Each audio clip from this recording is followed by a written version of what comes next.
Zadnja današnja novica pa je namenjena vsem ljubiteljem čokolade.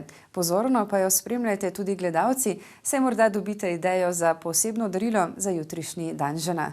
V Semiču so včeraj izvedli kuharsko delavnico, v kateri so izdelovali čokoladne tablice. Delavnico je vodila priznana šefinja, črnomalka Anja Fir, ki je po kratki teoriji začela usmerjati udeležence. V bistvu bomo te čokolade raztopili in se naučili, kako jih pravilno temperirati. Naredili bomo svoje personalizirane čokolade. Gor bomo dodajali razne dodatke, od oreščkov, piškotkov, nekih crunchy elementov. Pol imamo pa pralino, ki bomo pa v en tak srček model, ki je že dan žena, pa da smo malo bolj taki prisrčni, bomo fijali različne kremice. Čokolado po svojem okusu si lahko pripravi vsak.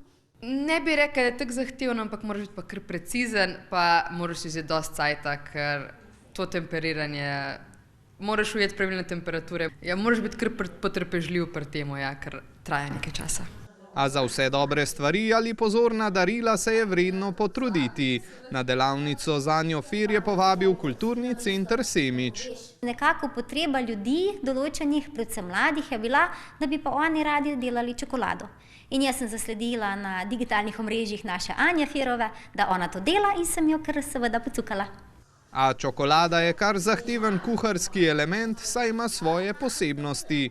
Predvsem mislim, da moramo ful paziti, da ne pride čokolada v stik z vodo, ker pol ful hitro se tek nagrbanči oziroma ni več okej za uporabo.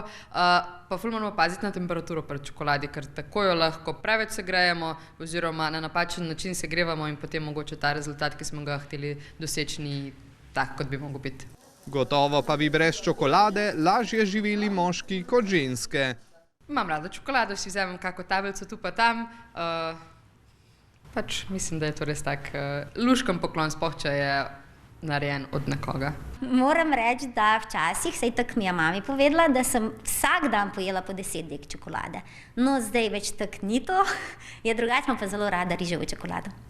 Pri izdelavi takšnih posebnih čokolad moramo biti torej najbolj pozorni na to, za koga jo pripravljamo, saj je okusov in možnosti zares veliko.